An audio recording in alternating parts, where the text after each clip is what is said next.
What's up guys, it's Bucky and welcome to your 20-second Java tutorial.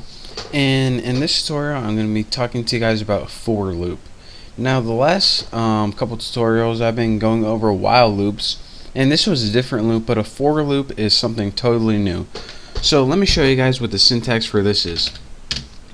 Go ahead and type for, and as you can see it pops up in purple, and that's why you know it's a built-in variable, or excuse me, a built-in keyword.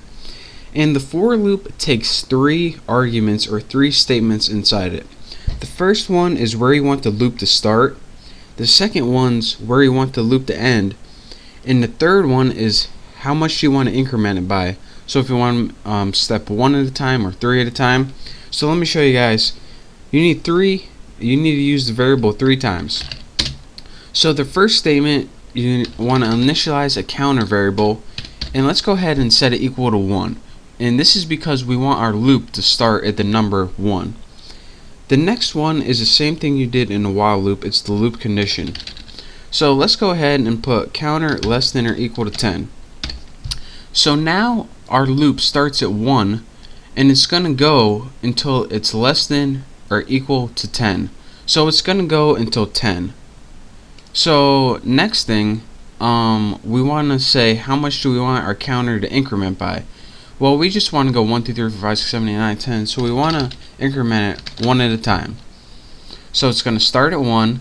As long as it's less than or equal to 10, it's going to keep going, and we want you to go 1 at a time. So that's the 3 parameters your for loop takes. So now let's go ahead and write something in our for loop. Let's just write system out print line, and we'll just print the counter. Now let's go ahead and run this, see if we got any errors, and we don't. And as you can see down in our run box, 1, 2, 3, 4, 5, 6, 7, 8, 9, 10.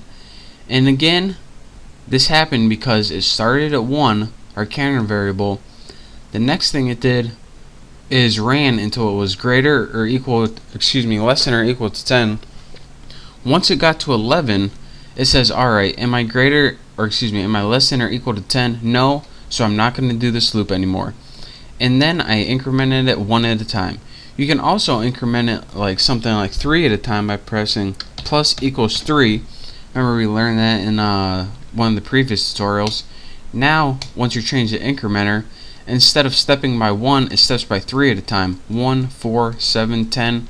The next one's 13, which is outside our condition, so it proves false. But again, we can change the starting point. Say we wanted to start it at 6 and go until let's say 21. So now it starts at 6 and goes to 21 and steps by 3s. So let's go ahead and run this. And as you can see, 6, 9, 12, 15, 18, 21, and then it stops.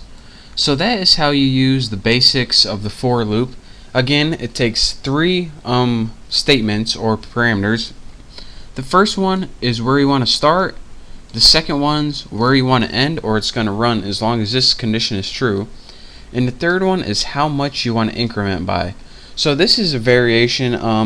There's also the while loop and the for loop we learned this far. There's also a couple other loops that I'm going to be teaching you probably in the next couple tutorials. But for now, play along with the play around. There we go. Not play along with it. Play around with a for loop until you get good at it.